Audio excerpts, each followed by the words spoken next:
Hello friends, first of all you are welcome to our YouTube channel and it's me Professor Radharaman Singh and right now I am teaching you coordinate geometry and you have already seen we have just complete the two chapters. One is straight line and other is circle. ठीक है, एक topic जो था वो हमने छोड़ दिया जो कि था आपका पेयर ऑफ स्ट्रेट लाइन. मैं उसको बाद में कवर कर दूंगा. ठीक है, अब हम लोग एंट्री मारने जा रहे हैं कहाँ पे? तो अब हम लोग एंट्री मारने जा रहे हैं कोनिक सेक्शन में. आपको बता दें सर्किल भी कोनिक का ही पार्ट था बट मैंने वहाँ उसका जिक्र नहीं किया. ठीक है, ये मत सोचना कि सर्किल जो है कोनिक का पार्ट नहीं है, वो भी कोनिक का पार्ट है. पेयर ऑफ स्ट्रेट लाइन भी कोनिक का पार्ट है. ठीक है, तो पाराबोला हाइपरबोला एलिप्स भी कोनिक का पार्ट है. बट कोनिक सेक्शन हम लोग आज से स्टार्ट कर रहे हैं. मतलब पहले हम लोग एक जनरल कोनिक के बारे में जानेंगे, देयर आफ्टर हम लोग क्या करेंगे, पाराबोला हाइपरबोला और एलिप्स के बारे में पढ़ेंगे. ठीक है, चलिए आप हेडिंग देख ही रहे हो. आपका हेडिंग है कोनिक सेक्शन. नाम से ही स्पष्ट है कोनिक सेक्शन मतलब कोन का सेक्शन. कोन को ही डिफरेंट प्लेन से कट करोगे ना तो हमको बहुत सारा चीज मिलेगा. क्या क्या मिलेगा? तो पेयर ऑफ स्ट्रेट लाइन मिलेगा, सर्कल मिलेगा, पाराबोला मिलेगा, हाइपरबोला मिलेगा, एलिप्स मिलेगा. इसका मतलब conic sections are the part of cone. ठीक है, if a cone is intersected by a plane in different way we will get different conic section. Clear? चलिए तो हम लोग क्या करते हैं, सबसे पहले कोनिक सेक्शन में कोन को जानना जरूरी है. तो ये आपका एक राइट सर्कुलर कोन है, पता है ना, राइट सर्कुलर कोन. ये आपका एक राइट सर्कुलर कोन है. इसी को आप डिफरेंट वे में अगर आप कट कीजिएगा तो ये आपका क्या कहलाएगा, कोनिक सेक्शन कहलाएगा. This is right circular cone. ठीक है, चलिए एक बार फिर से, अगर आप एक राइट सर्कुलर कोन को डिफरेंट प्लेन से कट करेंगे तो आपको उसका बहुत सारा सेक्शन मिलेगा जिसको हम लोग कोनिक सेक्शन बोलते हैं. और उसी कोनिक सेक्शन के अंदर में हमको पढ़ना है pair of straight line, circle, parabola, hyperbola और एलिप्स. ठीक है, पहले हम लोग जानेंगे कोनिक सेक्शन का डेफिनेशन. ठीक है, तो कोनिक सेक्शन का डेफिनेशन क्या है? ये बहुत ही बेसिक डेफिनेशन है और आज के बाद से इस डेफिनेशन को याद रखना. ठीक है, मैंने पहले भी कहा था कि मोस्टली मतलब ज़्यादातर केस में हम लोग जो डेफिनेशन लिखते हैं वो आपका लोकस के हेल्प से लिखते हैं. तो यहाँ भी लोकस की बात आएगी आपका. ठीक है, तो क्या लिखेंगे, it is the locus of variable point, it is the locus of variable point which moves such that its distance कहाँ से? तो from a fixed point. और ये जो फिक्स पॉइंट है इसी को हम लोग बोलते हैं फोकस. इसी को हम लोग क्या बोलेंगे, फोकस. ठीक है, फ्रॉम ए फिक्स पॉइंट क्या लिखे, it is the locus of the variable point which move such that. ठीक है, द रेशियो होगा such that the ratio RATIO ratio of its distance from a fix point two. क्योंकि ratio जो भी होता है हम लोग डिस्टेंस का डिस्टेंस से लेंगे तो किसी का किसी से लेंगे. तो टू क्या, द परपेंडिकुलर डिस्टेंस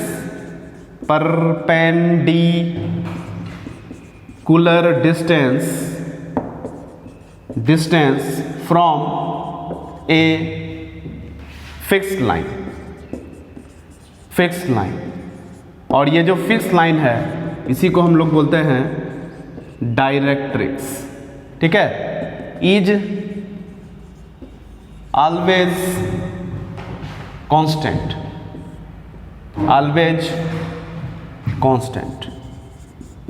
और ये जो कांस्टेंट रेशियो होता है, this constant ratio is called eccentricity. Eccentricity denoted by E. Situation इस तरह का आप देख सकते हैं, ये आपका एक वेरिएबल पॉइंट है P जिसका कोऑर्डिनेट x, y, और ये आपका एक फिक्स पॉइंट है S जिसको हम लोग फोकस इंडिकेट करते हैं। मान लो ये अल्फा बीटा है, ठीक है, ये आपका क्या है, फोकस है, फिक्स पॉइंट, और एक फिक्स लाइन रहता है, ठीक है, ये मान लो एक लाइन है, इसी को बोलते हैं हम लोग डायरेक्ट्रिक्स, ये फिक्स लाइन है। तो कहता है कि इस P पॉइंट का S से डिस्टेंस और इस P पॉइंट का इस लाइन से परपेंडिकुलर डिस्टेंस का रेशियो जो होगा वो हमेशा क्या होगा, कांस्टेंट होगा। कहने का मतलब इस फिगर को देखते हुए, दैट इज कहने का मतलब PS/PM is equal to E होता है। यही है आपका कोनिक का डेफिनेशन, ठीक है। तो आज के बाद से आपको इस कोनिक का डेफिनेशन याद रहना चाहिए, ठीक है। मैं एक बार फिर से बोल रहा हूँ कि कोनिक का डेफिनेशन क्या होता है कि ये एक वेरिएबल पॉइंट का लोकस है जो इस तरह से मूव करता है कि जो दो डिस्टेंस है, ठीक है, रेशियो लेना है दो डिस्टेंस का, किसका किसका, तो उस वेरिएबल पॉइंट का किसी फिक्स पॉइंट से, फिक्स पॉइंट को हम लोग फोकस बोलते हैं, मान लो ये अल्फा कोमा बीटा है, और इस वेरिएबल पॉइंट का किससे, एक फिक्स लाइन से परपेंडिकुलर डिस्टेंस, और ये जो लाइन है इसको हम लोग बोलते हैं डायरेक्ट्रिक्स, ठीक है। तो PS/PM ये आप देख सकते हैं इज इक्वल टू E होगा, और E यहाँ क्या कहलाता है, इसेंट्रिसिटी कहलाता है। तो यही जो है आपका PS/PM is equal to E, this is called the क्या, definition of the conic section, ठीक है। तो यही है कोनिक सेक्शन का डेफिनेशन, मतलब कोनिक सेक्शन एक पाथ होता है जो कि इस कंडीशन को फॉलो करता है। अब यहाँ जो इसेंट्रिसिटी है, तो ये डिफरेंट क्या कहते हैं, कोनिक के लिए इसेंट्रिसिटी का वैल्यू डिफरेंट होता है। तो हम ये यहाँ एक चार्ट बनाएंगे जिसमें हम लोग क्या करेंगे, डिफरेंट कोनिक के लिए इसेंट्रिसिटी का वैल्यू देखेंगे। तब तक एक नज़र इसको आप देख सकते हैं।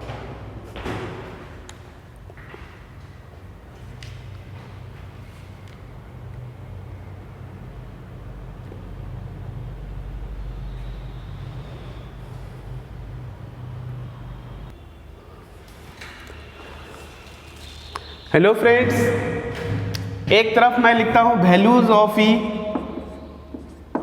ऑफ ई, और दूसरी तरफ लिखता हूं नेचर ऑफ कोनिक, ठीक है। ये क्या है, कहता है कि अगर ई का वैल्यू 1 हो जाएगा, ई का वैल्यू 0 हो जाएगा, तो उस केस में कोनिक जो होगा वो पाराबोला हो जाएगा, सॉरी सर्कल हो जाएगा। इसका मतलब सर्कल के लिए आपका ई का वैल्यू, इसेंट्रिसिटी का वैल्यू 0 हो जाता है। अगर ई का वैल्यू 1 हो जाए तो आपका यहाँ पे पाराबोला हो जाएगा, ठीक है।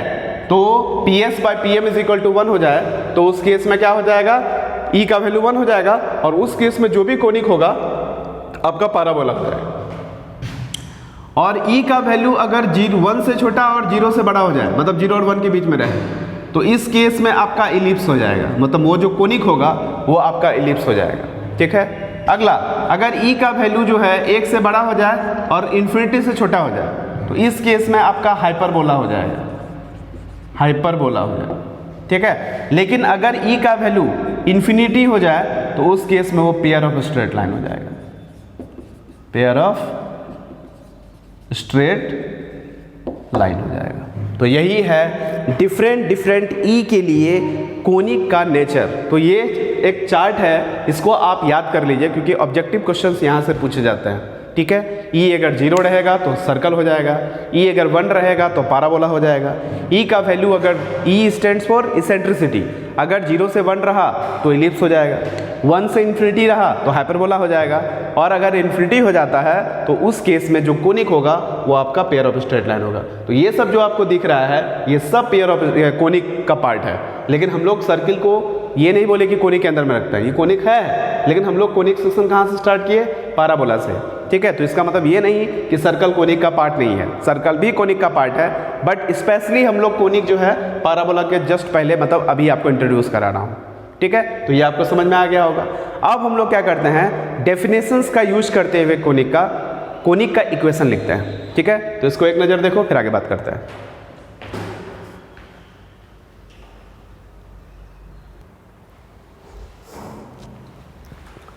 चलो अब हम लोग देखते हैं इक्वेशन ऑफ कोनिक। तो हम लोग क्या करेंगे, डेफिनेशन का यूज करेंगे। तो उसके लिए हमको फिगर पे ध्यान देना पड़ेगा। ये आपका वेरिएबल पॉइंट था P, जिसका कोऑर्डिनेट था x, y, ठीक है। एक मैंने यहाँ पे फिक्स पॉइंट लिया था S, जो कि फोकस था, ये अल्फा, बीटा, इसी को हम लोग क्या बोलते हैं, फोकस।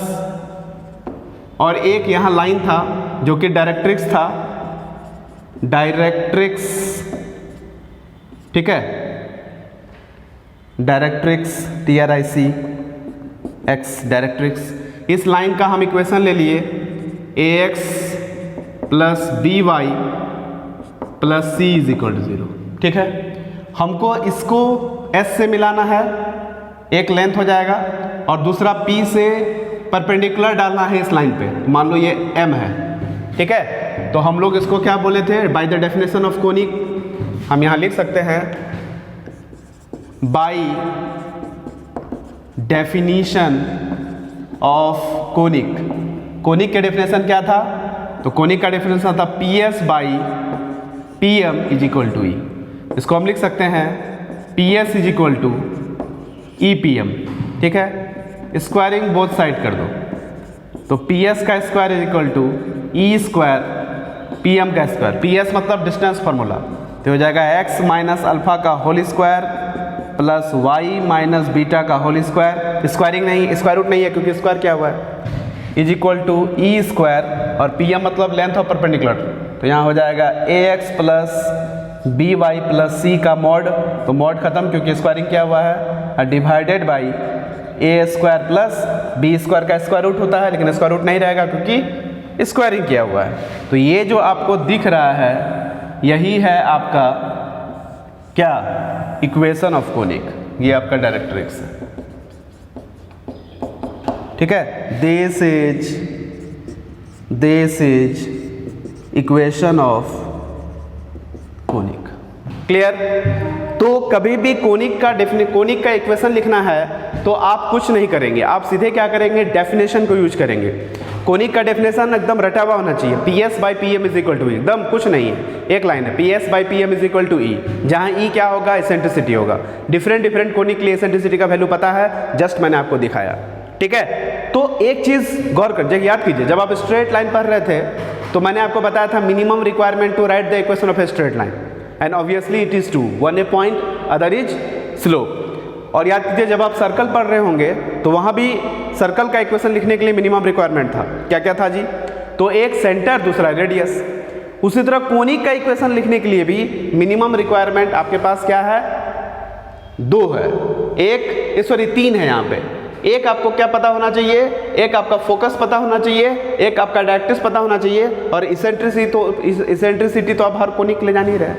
मतलब अगर आपका फोकस और डायरेक्ट्रिक्स पता है तो उस केस में आप क्या कर सकते हैं, कोनिक का इक्वेशन लिख सकते हैं। तो मैं यहाँ एक नोट लिख देता हूँ, नोट, क्या नोट है, to write equation of conic, minimum requirements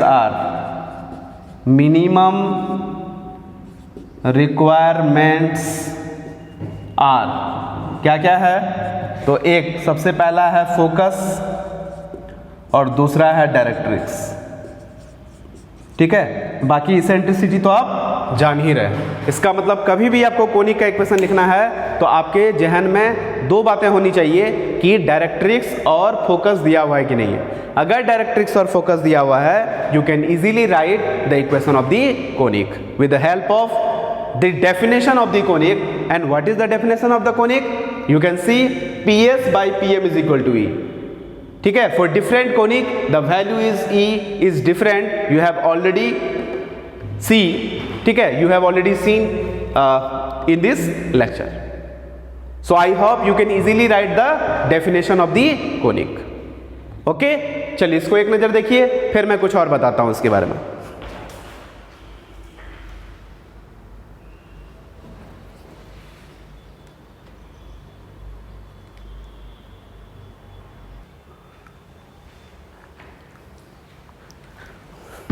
चलिए, अब मैं जो आपको बताने जा रहा हूं वो कोनिक का कुछ इंपॉर्टेंट पॉइंट्स है, ठीक है। तो इंपॉर्टेंट टर्म्स या इंपॉर्टेंट पॉइंट्स देखो, important terms of conic.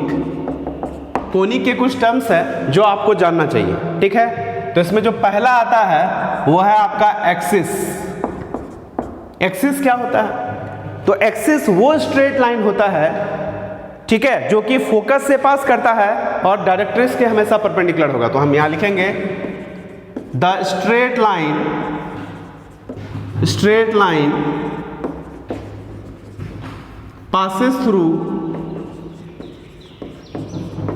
passes through focus and perpendicular to the directrix, ठीक है। तो एक्सिस वो स्ट्रेट लाइन होता है जो कि क्या होता है, हमेशा फोकस से पास करेगा, और फोकस से तो पास करेगा ही करेगा, साथ में वो डायरेक्ट्रिक्स के परपेंडिकुलर हो जाएगा। तो कोई भी स्ट्रेट लाइन जो फोकस से पास करे, डायरेक्ट्रिक्स के परपेंडिकुलर हो जाए, तो उसको हम लोग बोलते हैं axis, that is axis of conic. चलिए, अब हम लोग आते हैं बी नंबर, ठीक है। एक्सिस के बाद हम लोग आते हैं वर्टेक्स। ये क्या है? तो वर्टेक्स क्या होता है, हम लोग पहले से जानते हैं। वर्टेक्स एक पॉइंट होता है, तो यहां लिखेंगे it is the point of intersection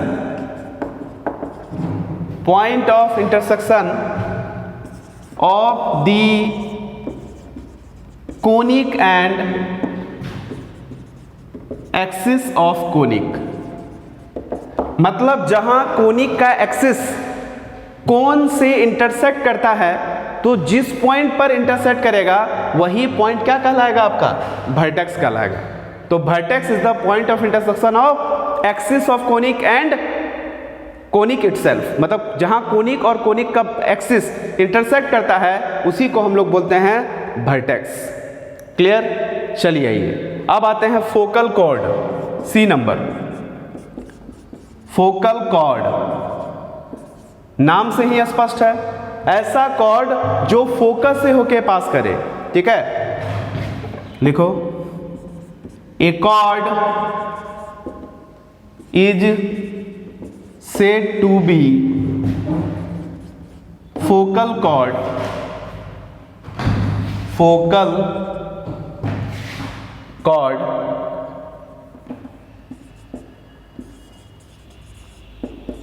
if it passes through the focus। कोई भी कॉर्ड जो फोकस से होके पास करे, क्योंकि कॉर्ड तो बहुत सारा हो सकता है, लेकिन वो पर्टिकुलर कॉर्ड जो फोकस से होके पास करे उसी को हम लोग बोलते हैं फोकल कॉर्ड। नाम से ही स्पष्ट है। अगर ये चीज़ आप पढ़ लेते हैं तो इसके क्या कहते हैं, वर्बल मीनिंग से ही पता चलता है कि फोकल कॉर्ड एक्चुअली होगा क्या, ठीक है। ABCD। अब हम लोग आते हैं लेटस रेक्टम, ठीक है, या फिर पहले double ordinate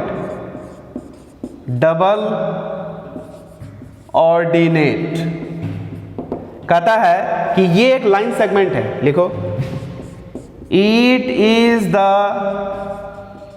line segment perpendicular to the axis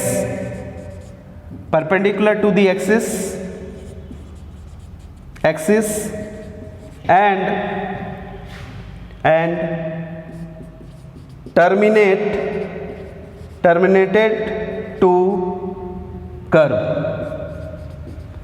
मतलब वो लाइन सेगमेंट जो कि एक्सिस के परपेंडिकुलर होगा और जो कर्व पे जाके टर्मिनेट कर जाएगा तो ऑब्वियसली वो एक कॉर्ड ही होगा, तो जिसको हम लोग बोलते हैं डबल ऑर्डिनेट। एक्चुअली वो कॉर्ड डबल ऑर्डिनेट इसीलिए हो गया क्योंकि उस केस में जो लेंथ हो जाता है वो आपका ऑर्डिनेट का दुगुना हो जाता है, जो मैं आपको दिखाऊंगा, ठीक है, 2 टाइम्स हो जाता है, इसीलिए उसको हम लोग बोलते हैं डबल ऑर्डिनेट। ठीक है, तो आई होप कि ये डबल ऑर्डिनेट आपको समझ में आया होगा। डबल ऑर्डिनेट वो लाइन सेगमेंट होता है जो कि एक्सिस के परपेंडिकुलर होगा और कर्व पे जाके टर्मिनेट कर जाएगा, मतलब ऑब्वियसली वो कॉर्ड होगा आपका। चलिए ABCDE। अब हम लोग आते हैं लेटस रेक्टम, ये बहुत इंपॉर्टेंट है। लेटस रेक्टम ये क्या है, तो यहां लिखेंगे it is the double ordinate, ठीक है, पासेस थ्रू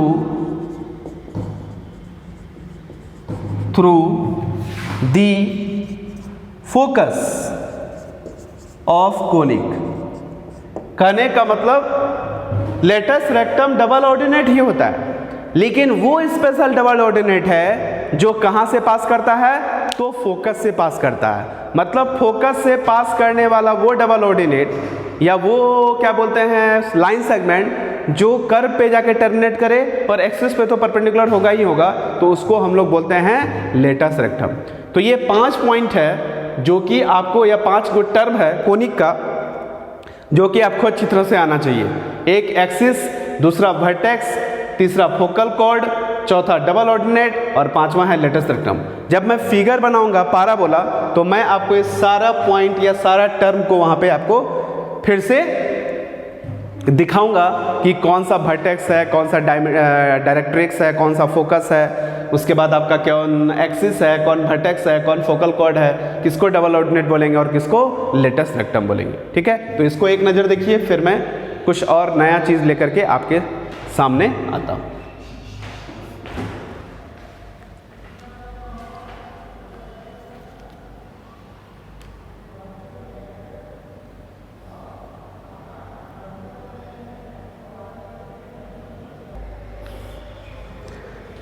हेलो फ्रेंड्स, अब मैं एक कुछ यहाँ पे बताने जा रहा हूँ और मैं वो आपको एज ए चार्ट बताऊँगा, ठीक है, जो आपको मेमोराइज करना है। और इसका डिस्कशन, पार्शियल डिस्कशन मैंने सर्किल में भी कर चुका था जब हम लोग पढ़ रहे थे जनरल इक्वेशन ऑफ सर्कल। ठीक है, तो मैं यहाँ थोड़ा सा डिटेल से बात करूँगा आपका। मैंने वहाँ कहा भी था कि बाकी कोनिक के लिए मैं बाद में देखूँगा, मैं सर्कल के केस में स्पेशली सिर्फ सर्कल होने का कंडीशन बताया था। यहाँ पर क्या है, रिकॉग्नाइजेशन ऑफ कोनिक, और हमको पता है कोनिक में पाराबोला, हाइपरबोला, एलिप्स, सर्कल और पेयर ऑफ स्ट्रेट लाइन दिया जाएगा, तो सारे के बारे में यहाँ मैं डिस्कशन करने जा रहा हूँ। ठीक है, तो सबसे पहले अगर आपको याद होगा तो हमको एक 2 डिग्री कर्व था। ठीक है, we have a second degree curve. क्या था कर्व, याद है, ax² plus 2hxy plus by का square plus 2gx plus 2fy plus c बराबर 0। और इसका डिस्क्रिमिनांट भी था, एंड इट्स डिस्क्रिमिनांट,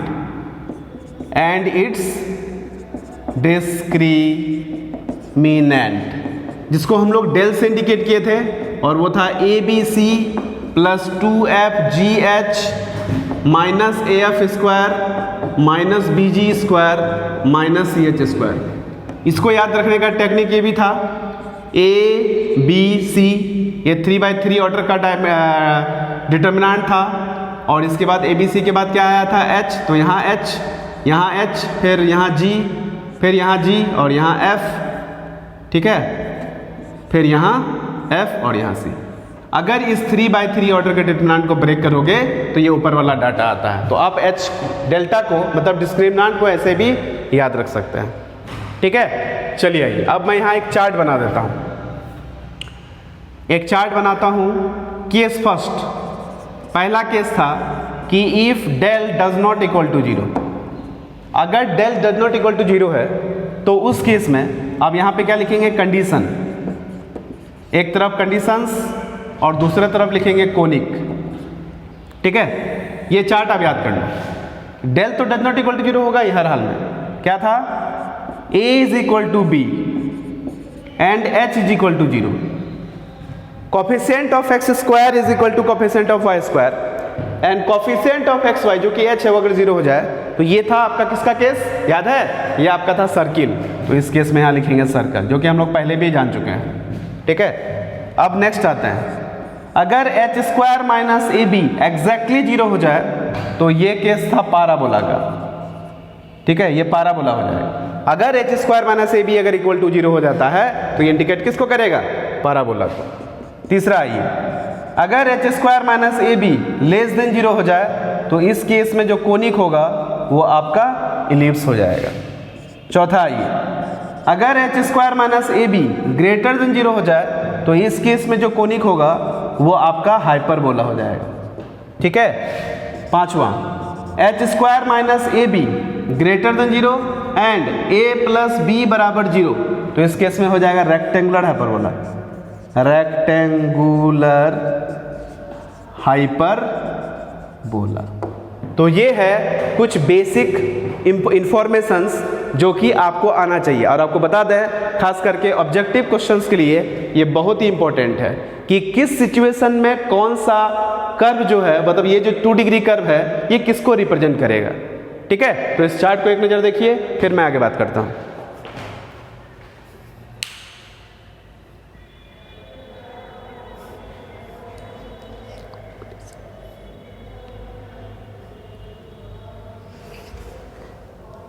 इस केस में आप इम्पटी सेट भी बोल सकते हो, इम्पटी सेट। ठीक है, ये कभी कभी पूछता है कि किस केस में ये जो कोनिक, ये जो 2 डिग्री कर्व है ये इम्पटी सेट को रिप्रेजेंट करेगा, तो कंडीशन हो जाएगा H square minus a be less than 0। ठीक है, तो इसको आप थोड़ा सा मेमोराइज कर लीजिए।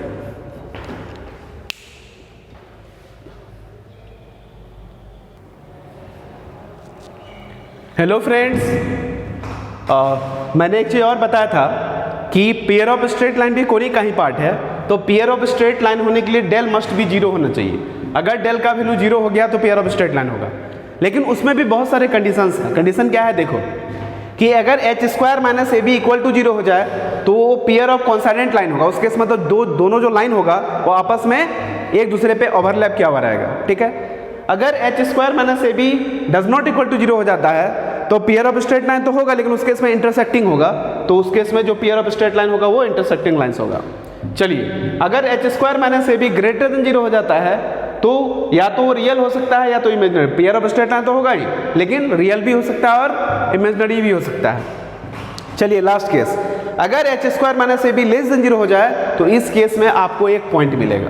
तो ये भी एक चार्ट है जिसको अगर आप माइंड में मेकअप कर लेते हैं तो आई होप कि आपको खास करके ऑब्जेक्टिव क्वेश्चंस बनाने में बहुत हेल्प करेगा। ठीक है, तो ये लेक्चर को मैं यहीं क्लोज करता हूँ। इस लेक्चर में हमने क्या देखा, एक इन्फॉर्मेशंस देखा, किसके बारे में, कोनिक के बारे में। तो कोनिक के बारे में बेसिक इन्फॉर्मेशन जो है, इंट्रोडक्शन ऑफ कोनिक जो है, इस लेक्चर में कंप्लीट हो चुका। अब मैं क्या हुआ कि इसी से रिलेटेड कुछ क्वेश्चंस जो है आपके सामने बनाने जा रहा हूं, जो कि मैं अगले लेक्चर में डिस्कस करूंगा। ठीक है, तो मेरा वीडियो जो है वो देखते रहिए ताकि आप जो भी चैप्टर पढ़े उसका कंप्लीट इन्फॉर्मेशंस, कंप्लीट नॉलेज आपको हो जाए। ठीक है, तो thank you for watching this videos and lastly I want to say कि अभी आप लोग घर में ही हैं तो अच्छे से पढ़ाई कीजिए। ठीक है, और कोई भी अगर आपको प्रॉब्लम है वीडियो से रिलेटेड तो आप कमेंट बॉक्स में भी कमेंट लिख सकते हैं। ठीक है, चलिए मिलते हैं अगले लेक्चर में, तब तक के लिए goodbye and happy learning.